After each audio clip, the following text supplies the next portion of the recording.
Time for one of our wonderful guides. Today I will be showing you some tips and tricks to help you make a good base. This is more of an overview guide as Rimworld has varied landscape and your needs can change throughout the game. But hopefully we give you good ideas and make your Rimworld experience better. Now for today's sponsor, walls. Walls, yes walls. They are the unsung heroes of our life, keeping our roof over our heads, heat inside our homes, and of course keeping out all the people who want to capture us and harvest our organs for the black market. Yes, thanks walls for sponsoring this video and not failing us. So, what's the first thing a proper base needs? Well, a good location. When starting out, look around your area and see if you can find important things to take advantage of. Lots of rock faces for natural defenses and material to use later, though do keep in mind digging too deep can result in insect hives popping in. Never fun to have your pawns reenact scenes from Aliens. Other things to look out for is definitely fertile soil. This stuff will make your crops grow faster, which means it's easier to plant important crops like heel root, corn for lots of food, or hay grass if you are going to the ranching route. Of course, one of the best natural features is the steam geysers. Great for heat in the cold maps, but more importantly, great for power once you get geothermal power. These three things can help you when choosing a starting base location. So, the next important task is storage. How should you set up your storage rooms? Well, most people will subscribe to the idea of turning their storage room into a walk-in freezer. Make it easier to store everything that can be perishable,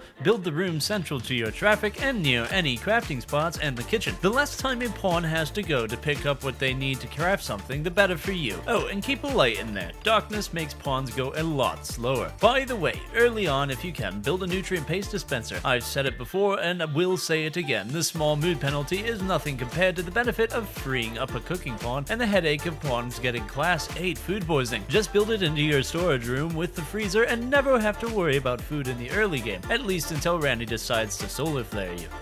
So, next up in our base is the rec room. One of the most important rooms out in the base, because if your pawn doesn't get an attainment, they can and will more than likely go on a murderous pyro rampage. So how should you make your rec room? Well, I recommend doing that along with putting in your dining room table. There is no penalty for having both the dining table and pool table in the same room. I mean, outside of maybe a bit of cramped space if you don't plan ahead. Actually, having all this stuff in one place is beneficial to the colony. First, you save resources having to make 2 different rooms. With everyone going to the same place for different things, you actually are more likely to have pawns interact and get their socialization up, maybe even romance blossoms, and you get 2 couples who want to double bed, again saving space and resources. Really, there is no reason not to do this. My writer likes to build these huge rec rooms and dining room spaces next to the cold storage so he can put a paste dispenser into the walls, saving even more movement. By the way, if you have the royalty DLC, you can put a throne in your combination dining and rec room since pawns get joy at a nice rec and dining room, and you need to make sure your throne room is fancy. You are benefiting a lot of this. Also, fun fact, during researching for this video, meditation thrones, the regular ones at least, can count as normal chairs and be put at tables. I didn't think that was a real thing. Neat. Finally, if you have ideology, you can put some ideology stuff into your rec room, like the disco ball and speakers, but you can't put in the ideology main altars in the same room as a throne room, at least without mods. Oh, hey, caught us just enjoying the sun and fresh air. While you are here though, remember to hit that subscribe and bell icon, and if you want, even check out Patreon where you could support us. $1 a month goes a long way, like say to our defense budget.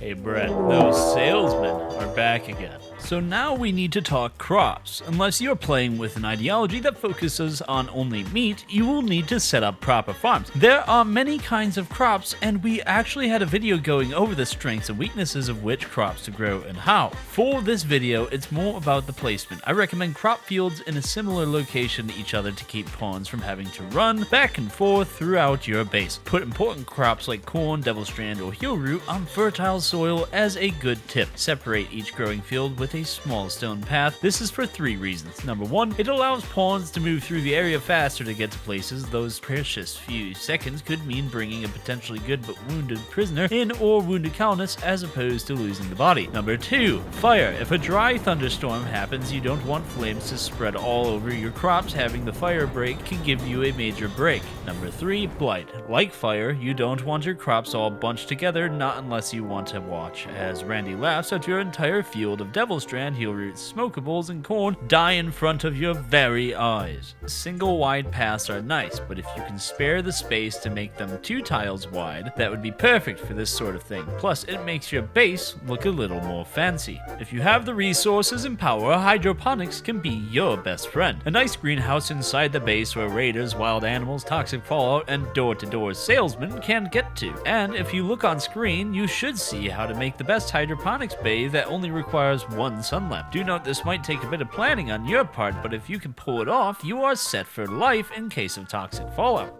On the subject of power, I'm not going to tell you what to use. If you can do a power source, you can do a power source. No, here, I want to mention a couple of tips involving power. First off, an interesting quirk of the event that people hate. It only triggers when you have electronics connected by power lines, meaning early on you could, in theory, have things connected by just batteries or right next to each other. I actually didn't know this. Again, during research, me and my writers still learning a thing or two. Also, the power of the explosion event actually is proportional to the amount of stored power. At a max of 90,000 stored, you can have an explosion of 15 squares. So if you want less damage, either move your battery banks to a secure storm box away from everything so the damage is mitigated, or don't have any at all. Which, while possible to do, sometimes it's nice to have a bit of extra stored power for when a generator breaks down. Nowadays, thanks to 1.3, ranching isn't as simple as making a space for animals and calling it a barn. Now you need to set up proper pens. Yes, you can use fencing, but I recommend a proper walled box area with the pen marker. Not only can you link it to other buildings, but in case of raid, your animals can be protected from wild animals. Now, if you want to set up a wooden pen, say for aesthetic purposes, setting it up in the hay grass field is a viable option, though too many animals out could have your pawns never having the chance to pull up the grass. Keep that in mind.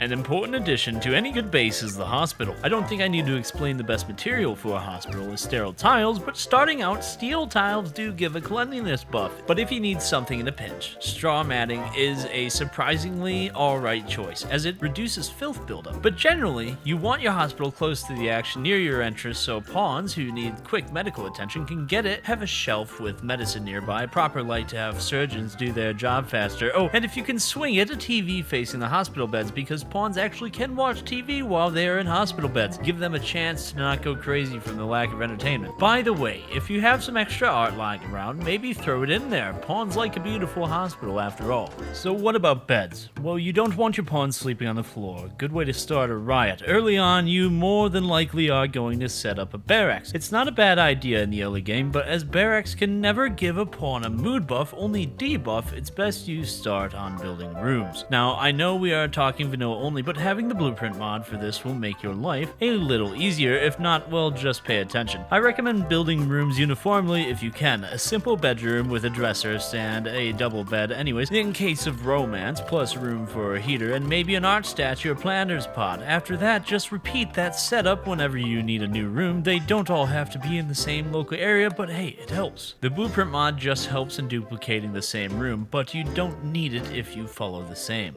Of course, the prison is an important building. After all, where else can you get new friends, new organs, and generally displeased pawns out on the rim? There are 2 methods to a prison, the barracks prison and the individual room barracks. Both have their strengths and weaknesses. For barracks, you have the benefit of all the pawns in one place, generally more room to add things, and even the ability to auto-feed prisoners with a built-in nutrient paste dispenser, saving your pawns the headache of delivering meals. Though now there is a problem. You are now more likely to have a more terrible prison break, as all the pawns will group up and work together. Also, turrets now don't target prisoners, so you can't even fill the barracks with turrets, and when a jailbreak happens, have them gun them down. Individual rooms, meanwhile, have the benefit of a prison break only having 1 prisoner. The rooms can be small enough that you can put them all over the base in any spot you need, and if there is a break, only 1 pawn will be breaking out rather than a whole group. There is, of course, the downside of pawns having to go to each individual room to feed and talk to them. Depending on your playstyle or even mod loadout, either method is viable. It all depends on the base and how you play, though in general, if you plan to capture a lot of pawns for devious things, build your prison near your hospital and medicine storage. Saves time for pawns to come in and heal wounded prisoners. Oh, and before we move on, fun fact, if you have a crappy builder, have them build the prisoner beds. Like, make the worst beds you can, or the worse the bed, the less rest they get, which means they don't rebel as much, can't rebel if you are asleep. Best way to do this is with stone beds. Finally, we have the crafting rooms. areas. First off, the butcher room. I'm counting this in since it's kind of crafting. You turn dead bodies into tasty meat. Though for real, keep the butcher table in a different room. It causes a lot of messiness around the room it's in, and if you have it near your kitchen, you're going to get sick porn. For more conventional crafting, the smart thing to do is set up storage spots for material you use a lot for different crafts, like stone chunks near the stonecutter's table, steel plus steel, and so on near your weapons and armor table crafters. Of course, you could put your crafting tables in the storage room, though if you are using it as a walk-in freezer, unless you got your pawns and parkas all the time, not the best thing if you like pawns with fingers.